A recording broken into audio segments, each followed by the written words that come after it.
çıkmam ben. Ta ki ödeyene kadar.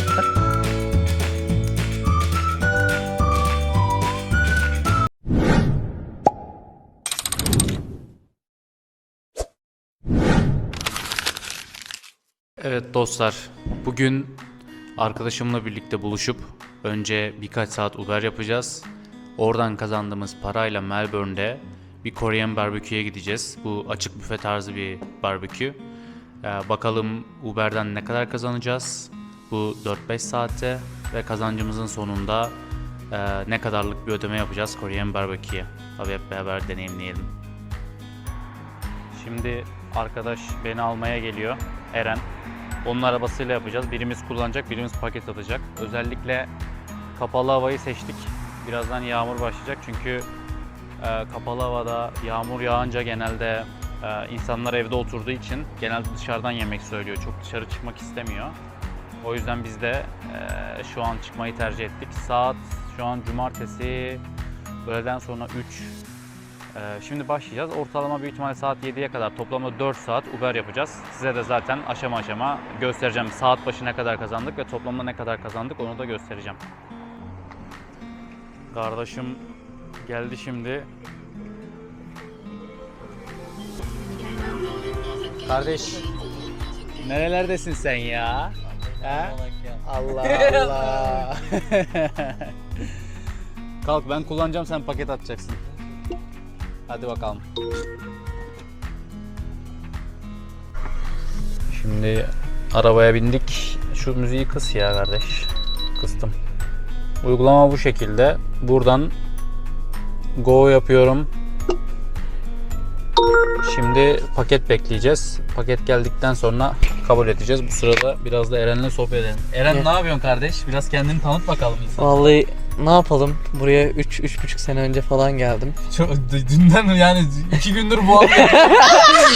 direkt başladım. Yani direkt Röportaj abi. Seviyorum bu işleri ben. adam yıllardır bu anı bekliyormuş ya. Hiç bu arada hiç planlı programlı bir şey değil ha. Anlık bir olay yani. Yani geldik, önce kuzenim vardı burada. Kuzenimin kafesiyle işe başladım. Orada takıldım bir buçuk sene falan. Ondan sonra işlere falan atıldık. Öyle okul okuduk, çalıştık, ettik. Devam ediyoruz şu anda böyle. Sürünüyoruz diyebilir miyiz? Sürünüyoruz ya, birazcık öyle oluyor. Allah. Aynen. Sürünmece. Buranın olayı böyle ya. Sürünüyorsun. Uber hakkında ne düşünüyorsun? Bugün 4 saat Uber yapacağız. Sence ne kadar ortalama toplarız? Ya da Vallahi bakalım ya. Ben Bakalım saat başı ben bir çek kanka ederiz. bir 70 falan diyorum ya. Bence 70 yani dolar. Uzun Bugün cumartesi. zamandır da Uber yapmıyorum ama bakacağız artık yani nasıl oluyor. Bugün cumartesi, hava kötü. Bence yani Aynen. bir şekilde 100 dolar yaparız diye tahmin ediyorum. Kötü havalarda birazcık şey oluyor, artıyor işler ama çok da kötü değil. Hava sıcak aslında, insanlar. Melbourne hakkında ne düşünüyorsun? Melbourne seviyorum ya. Melbourne güzel ya. Sana gerçekten. bir soru, hazır mısın? Ya. Melbourne mü, Sydney mi? Sydney'e daha gitmedim ben. Biliyorum. 3,5 senedir buradayım, daha Her hiç boku biliyorsun ya, bunu da bilirsin dedim. hiç çıkmadım. Muhtemelen rağmen. Evet. Ama Melbourne bilmiyorum yani, tam olarak şeyini bilmiyorum ama Sydney'in daha pahalı olduğunu biliyorum. Melbourne'ın daha kozmopolitan bir yer olduğunu biliyorum. Ya ben söyleyeyim, cevabı ben vereyim. Melbourne çok daha güzel bence, çünkü Sydney pahalılığını geçtim. Genel olarak çok yoğun ve kalabalık bir yer. Burada hayat çok daha huzurlu olduğunu düşünüyorum Melbourne'de. O yüzden Evet. burada yaşamak gerçekten güzel. Bilmiyorum. Her neyse, o zaman Yaşlanınca şimdi ilk paket- belki bir Ha. Queensland falan olabilir orası. Buranın birazcık daha şey yeri. yazlık yerler. Yazlık Biraz daha yerler, bizim aynen. Türkiye'de Muğla gibi düşünebilirsiniz. Şimdi ufaktan başlayalım. Paket gelince size göstereceğim. Ayrıca saat başı ne kadar kazandığımızı da göstereceğim. Devam. Devam yap bakayım. Bir Devam. yapacak. Devam. İlk geldiğiniz zaman bence yurt dışına Uber yapabilirsiniz. Yani ilk geldiğinizde kurtarmak için İngilizceniz de azsa, ki ben ilk geldiğimde İngilizcem hiç yoktu. O sürede böyle kısa bir süreliğine sizi kurtarabilir yani. Ama bunu mesela düzenli iş olarak düşünmeyin. Yani böyle kalkıp da ben hep Uber'le geçinirim diye düşünmeyin. Çünkü bir yerden sonra çok sıkıyor. İşte araba kira masrafı veya araba satın aldıysan bu arabanın işte yağ bakımı, cartı, curtu, yakıtı derken giderlerini düştüğünde aslında çok iyi kazandırmıyor. Yani evet, bununla geçinenler de var ama şöyle bir fark var. Düzenli bir işe kıyasla Uber'le geçinirsen eğer hafta sonun olmaz, akşamın olmaz. Yani doğru düzgün kendine vakit ayıracağın bir zaman olmaz. Evet, kendini istediğin gibi kontrol edebiliyorsun. Kendin patronsun ama çalışman gerekiyor ki iyi bir para kazanabilesin. Benim önerim, İlk geldiğinizde tabii ki zorundaysan yapmak zorundasın para kazanmak için ama ondan sonra böyle 3 aylık bir periyottan sonra artık ufak ufak sabit bir iş bulup onun dışında ekstra paraya ihtiyacın varsa veya ekstra boş zamanın varsa çıkıp ekstra olarak bu işi yapmak çok daha mantıklı geliyor bana. Yani Uber'i bu şekilde uygularsanız yurt dışında çok daha iyi olur dediğim gibi ama ilk etapta bence güzel bir kurtarıcı. İngilizcenizi geliştirene kadar, kendinizi geliştirene kadar, kültüre uyum sağlayana, ortama uyum sağlayana kadar en azından kafanız rahat olur o süreçte. Yurt dışı ile ilgili size bir tavsiye verecek olursam da bence yurt dışına geldiğinizde meslek öğrenin. Eğer çok önceden planladıysanız çıkmayı, örnek veriyorum 1 yıl 2 yıl önceden şu andan düşünüyorsanız Türkiye'de bir el işçiliği öğrenmeye çalışın. Ne gibi? Boya badana gibi, ne gibi? Mekanik gibi, işte sanayideki araç bakım işleri vesaire. En azından araç bakımı vesaire öğrenirseniz burada çok daha kolay geldiğinizde el yatkınlığınızın olacağı için iş bulabilirsiniz. Bunlar çok büyük avantajlar. Çünkü buraya geldiğinizde insanlar size çok inanılmaz sıfırdan iş öğretmek istemeyecek. Genelde herkes iş deneyimi soruyor ve bu da gerçekten çok fazla zorluyor. Meslek öğrenmenizi inanılmaz şekilde engelliyor. O yüzden dediğim gibi benim önerim Türkiye'de en azından alet edevat tutmayı öğrenin ilk etap için. Ya kızlar için biraz daha durumlar farklı. Neden? Çünkü kızlar genelde inşaat, şimdi burada Avustralya'da inşaat sektörü çok rövanşta. Yani genelde iş bulabiliyorsun ve iyi de para kazanabiliyorsun. Biraz zor olmakla birlikte para kazandırıyor. Ama kızlar genelde bu sektörde çok fazla çalışmıyor. Kızlar için yani şöyle daha çok yaşlı bakım, kafe, restoran, garsonluk gibi işler ön planda ama benim tavsiyem kızlar için, benim verdiğim öneri Türkiye'de baristalık öğrenin. Kahve yapmayı, o makineyi kullanmayı öğrenin. Çünkü illaki Türkiye'de çevreniz oluyor, arkadaşınız oluyor. Bir kafenin sahibini tanıyorsunuz, arkadaşınız oluyor. Size kahve yapmayı öğretsin gelmeden önce. Çünkü eğer kahve yapmayı öğrenirseniz burada kahve kültürü çok yüksek. Yurt dışında, bu sadece Avustralya için değil, birçok ülkede. Çok rahatlıkla baristayım dediğinizde iş bulabilirsiniz. Çünkü bir kafeye girerken herkes bir yandan kahve yapmanızı da istiyor garsonluk dışında. Ve herkes bunu soruyor. Eğer kahve yapmayı bilirseniz çok daha güzel ortamlarda, yabancılarla çok daha rahat iş bulup çalışabilir kızlar. Ama dediğim gibi kızlar da gelmeden önce meslek öğrenmeli. Bahsettiğim meslek baristalık. Yalnız bu bahsettiğim meslekler hayatınız boyunca kalacak meslekler değil. Böyle düşünmeyin. Bu süreçte yani şöyle söyleyeyim, yurt dışı için bir 5 yıl süre vermeniz lazım. Kendinize gelmeniz için, hayatınızı oturtmanız için. Bu sürede de para kazanmanız gerekiyor. O yüzden en mantıklısı ne yapacaksınız? Herhangi bir işte çalışacaksınız. Yani gelip de burada Uber yapıp olduğunuz yerde sabit kalmak yerine meslek öğrenmeniz çok daha mantıklı. Ben ne yaptım diye soracak olursanız ben mesela ilk geldim Uber'le başladım. Sonra bir arkadaşımın yanına girdim. Bana baristalığı öğretti. Kafede baristalık yaptım 1 yıl kadar. Oradan çıktım. Şimdi mesela hafta içi boya işi yapıyorum.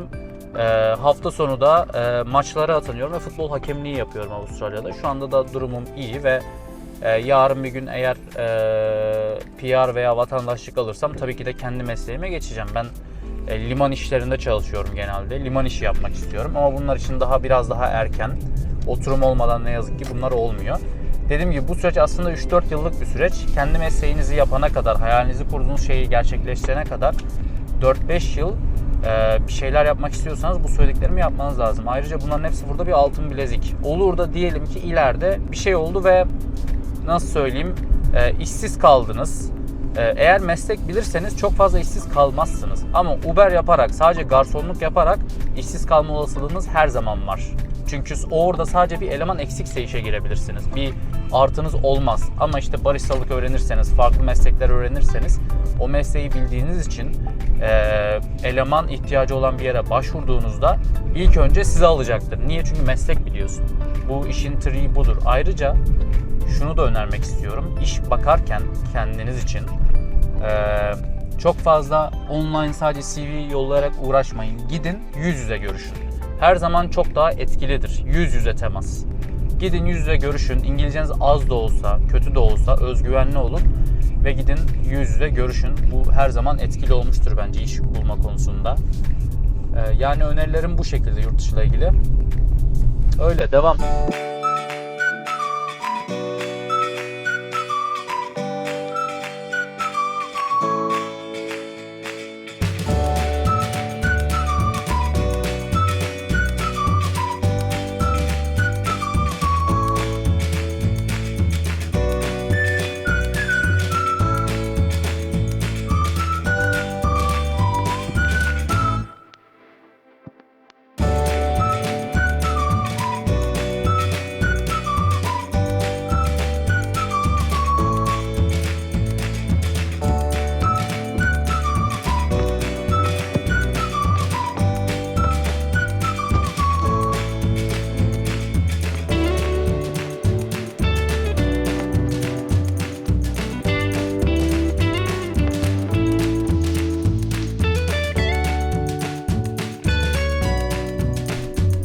Şimdi yaklaşık 1 saat oldu. 3:10 gibi başladık. Şu an saat 4:10. Ne kadar yaptığımızı göstereceğim. Otelde sonuncu daha gelmedi herhalde değil mi? Sonuncu para. Last rate 35'te promosyon gelecek. Yani 23 dolar yapmışız. Bir 15 dolar da promosyon gelecek. Otelde 40'a yakın, yani 38 dolar falan yapmış olacağız. Bir saatte 38 dolar.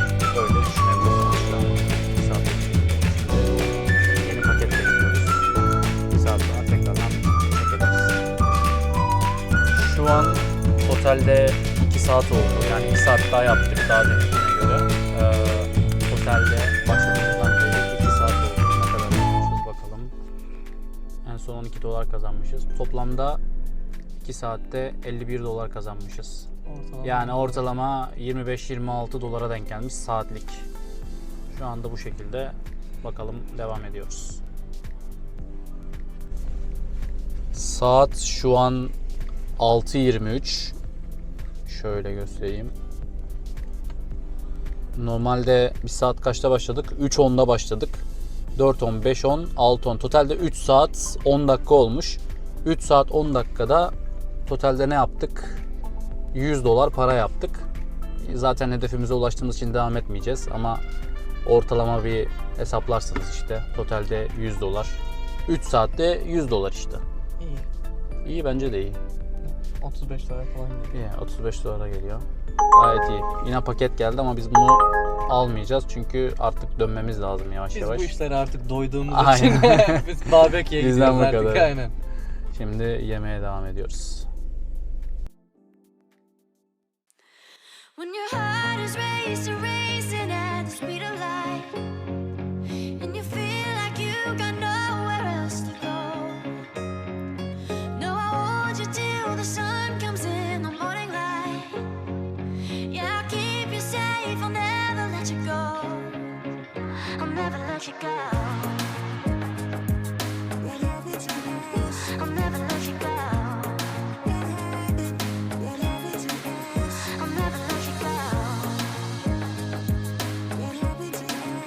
I'll never let you go. I'll never let you go.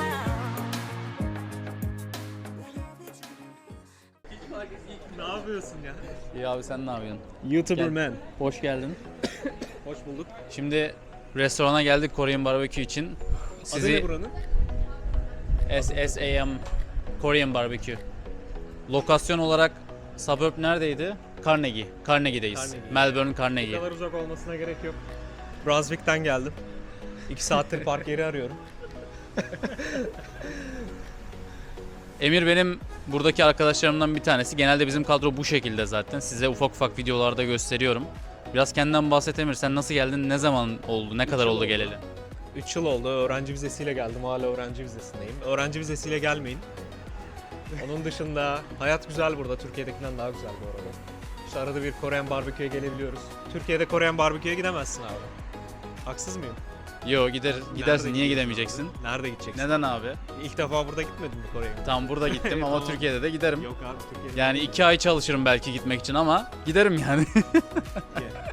İşte böyle. Daha önce denedin mi Korean barbecue? Söyledim. Ama bu kadar uzakta değil. Bizimki sitede denediğimiz City'de denediğimiz şeydi. Giriyordun, 45 dakika limitin vardı. Her şeyi alabiliyordun ama yemediğin her şeyi tekrardan ödüyordun $15. Evet. Bu böyle değil. Yani deneyeceğiz şimdi açık büfe. Zaten size görüntüleri gösteririm birazdan. Ufaktan geçelim. İşletme burası. Şu an geldik, size afişi göstereceğim ne kadar olduğunu. Bu şekilde. Dinner, akşam yemeği oluyor. Akşam yemeği $54. 1,5 saat. Eğer 2 saat oturmak isterseniz dinner'da $73 oluyor.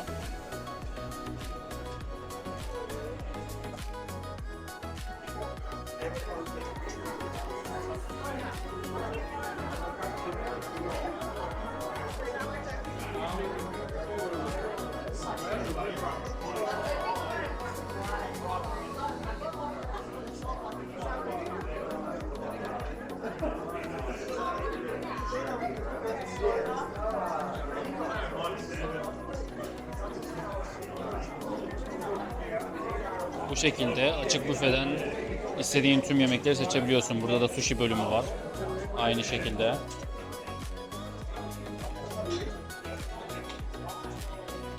Burada da et, meyve ve tatlılar var. Balık ürünleri. Aynı şekilde. Bunların hepsini 1,5 saat boyunca seçip masanızda pişirip yiyebiliyorsunuz.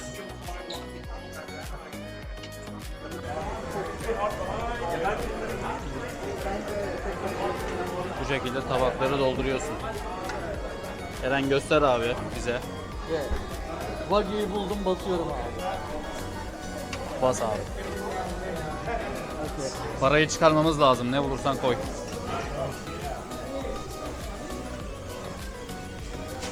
Basacağız abi. Emir de burada. Havyarımız da var. Emir ne aldın abi, bu ne? Bu kuzu kaburga aldım. Şu ileride Ama tavuklar fazla da var. Tavuklardan da koy. Şu ileride. Düz devam et.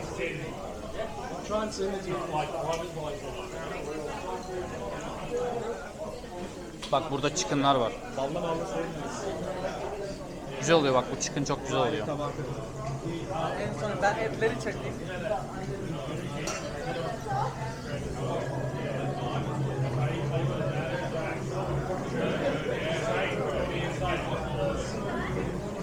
Mutluyum, ortaya o kadar fazla çıktı ki. Bulduğum her şeyi yemek istiyorum şu Bunun an. daha pişmesi lazım bu tarafı. Emir bu. Korean barbeküden memnun musun? Olmasaydı da olurmuş. Değil mi? 1 saattir iki tane parça et yiyebildim. Bir tane tavuk yedim. Eren'in midye gibi bir şey getirmişti. Onu yedim, beğenmedim. Yani etleri bayağı güzel gözüküyor ama bizim tahmin ettiğimiz kadar lezzet olarak çok Her güzel zaman değil bence. Yine aynı fikirdeyim. Önceki geldiğim 1-1,5 yıl önceydi. Bir dahaki gelişim yine 1-1,5 yıl sonra olacak kesin. Evet, bence de. Yani etleri çok güzel duruyor ama gözüktüğü gibi değil. Normal etler daha iyi yani, steakler. Çok çiğ tadı var. Çiğ tadı var. Ve ben çiğ sevmiyorum abi. Kan tadını alıyorsun. Eren mutlu ama. Eren seviyorsa olabilir. Evet. Niye gülüyorsun? Hayır. Eren'i gördüm. Niye? Çünkü yan tarafta kız gördü, ona bakıyor. Hayır canım. Böyle şeyler aile Türk örf ve adetlerine uygun değil. Aykırı mı? Her yerde kendini belli edin. Yeter mantar getir. Eren sal bizi ya. Bu ne oğlum? Rezil ettin bizi. Mantar Ya kardeş, bizi rezil ettin ya. kan yapar kanka. Aynı mantar. Gel oğlum şuraya gel. Kan mı yapar? Hadi. Mantar da çok biçimsiz duruyor. Bu nasıl mantar lan? Gel sana tabak getir dedim, tabak getirmedim. Çok gergin. Çok gergin. Kanka.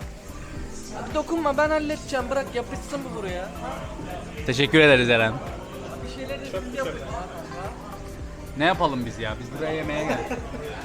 Sen çalışacaksın, biz yiyeceğiz. Bunun olayı bu. Sen niye yemedin lan bunu? İyi, ben sevmiyorum oğlum, ben sana söyledim. Ben tatlı soslar sevmiyorum.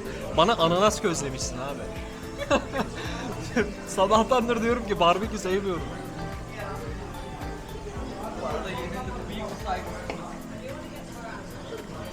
Aynı arkadan bir tane Indian geçti. Irkçılık yapma. İyi bir Indian'dı. Hayır abi, hepimiz kardeşiz. Siyah beyaz. Hepimiz normaliz, anladın mı? Yanlış yerlerde yüzme kanka. Yanlış yerlere girme.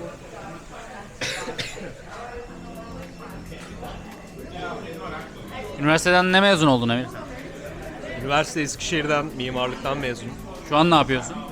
Şu an önceden de anlattığım gibi boya yapıyorum. Masa yapıyorum. Arkadaşlar böyle mesleklere yurt dışında gücenmeyin. İlk başta Diyeceksin abi. Şu anki planım zaten planımı söylemeyeyim ya. herkes ağacın önünde. Herkes o kadar da değil moruk. Hayırdır? Ne yapıyorum? Planımızı söylemiyoruz.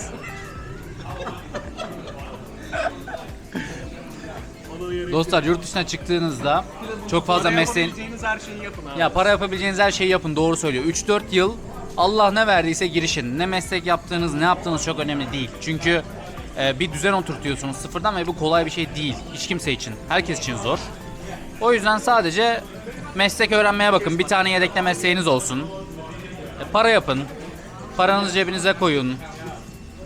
4-5 yıl bu şekilde devam. O yüzden unutmayın, yurt dışı uzun bir süreç ister.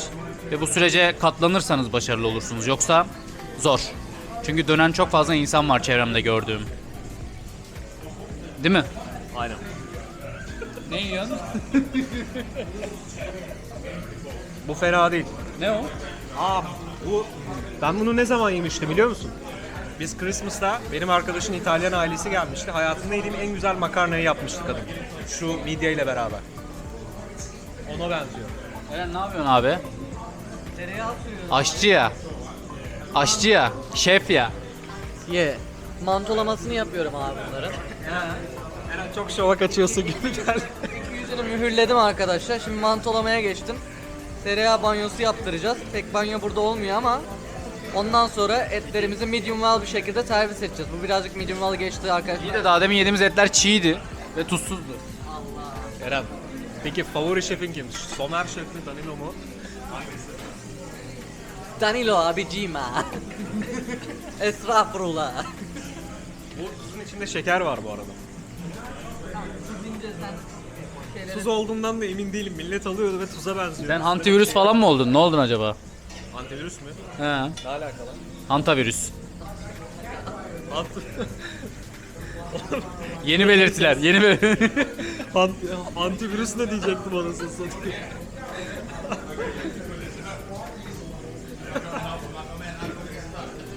Sen bir halı saha ayarlayacaktın sözde bize.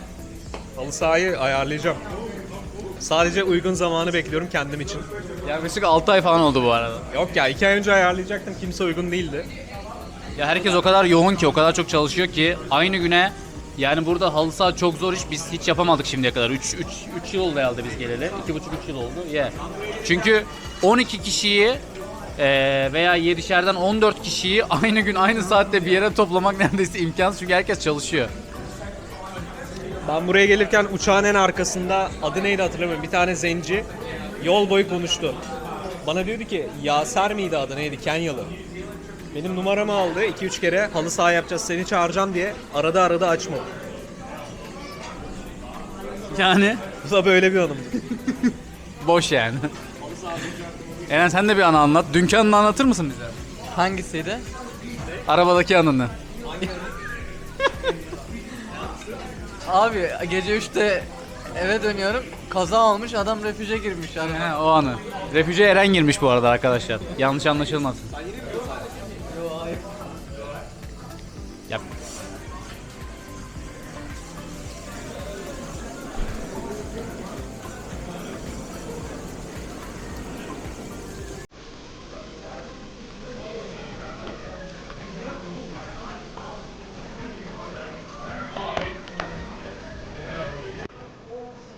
Kral burada.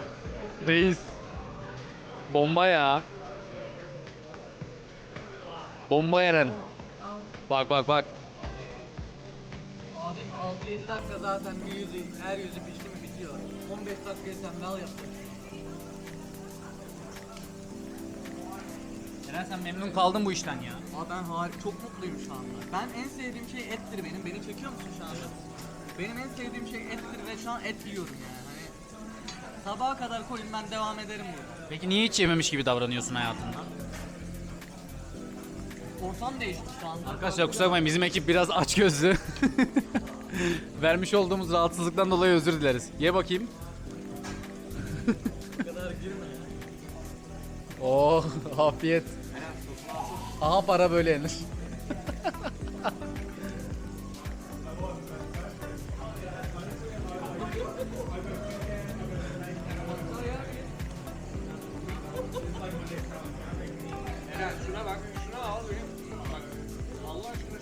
Eren abi şeye benzemiyor mu ya? Ati 242. Bak saçlara bak, Ati 242. Ya da Köksal Baba'ya da benziyor olabilir biraz. Yakından tutunca biraz Köksal Baba'ya da benziyor. Eren, totalde 212 dolar ödedik. 3'e böldüğün zaman kişi başı 70 dolar yapıyor. Eren, memnun kaldın mı abi? Abi içeride çok memnundum. Puanım 10'da 10'du bu arada. İçeride gerçekten çok iyiydi. Ta ki ödeyene kadar 70 dolara fine dining yerdik bu arada. Yani fine dining restoranda yemek yerdik. Evet abi. Peki 10 üzerinden kaç puan veriyorsun? Abi et yediğim için 8'i koyacağım ya. 10 Sekiz- üzerinden 8 mi veriyorsun buraya? Et seviyorum. Yani et benim vazgeçilmezim. Ben çok lezzet tadıma uymadığı için 10 üzerinden, yani çok ürün çeşitliliğinden kaynaklı falan vesaire derken 10 üzerinden 6 vereceğim. Ben bir ekleme yapabilir miyim? Yap. Arkadaşlar bir de şimdi videolar içeride var. Abi kesmeyi bilen adam eti, nereden keseceğini bilen adam, ne kadar pişireceğini bilen adam zaten etin yumuşaklığını anlar. Bana bayağı yumuşaktı et. Çok da güzeldi yani. Tamam. Sen al, Emir'le de bir puan şeyi yapalım. Emir'i de çekelim. Sigarayla olmaz. Yani Abi bir de sana soralım, beğendin mi? buraya Önce onu gelince soralım. zaten çok umutlu değildim. Yemeği Fiyat konusunda yedim. ne düşünüyorsun? Fiyat çok pahalı. 70 dolar ne demek ya? Kişi başı. Kişi başı 70 dolar ve hiçbir şey içmedik. Peki lezzet vesaire kaç puan veriyorsun? Genel fiyatı da içine dahil ettiğinde genel- genel olarak kaç veriyorsun 10 üzerinden? Tuvalete gitmeden önce bir 6.9 düşünüyordum. Ama şu anda 5.9 ya. Tuvaleti de beğenmedin. Değmez. 5.9'a Yani çek şurayı. Eren çeksene şurayı. Buraya gelmeyin abi. çekme, markayı kötüleme. Geçinebiliyor musun?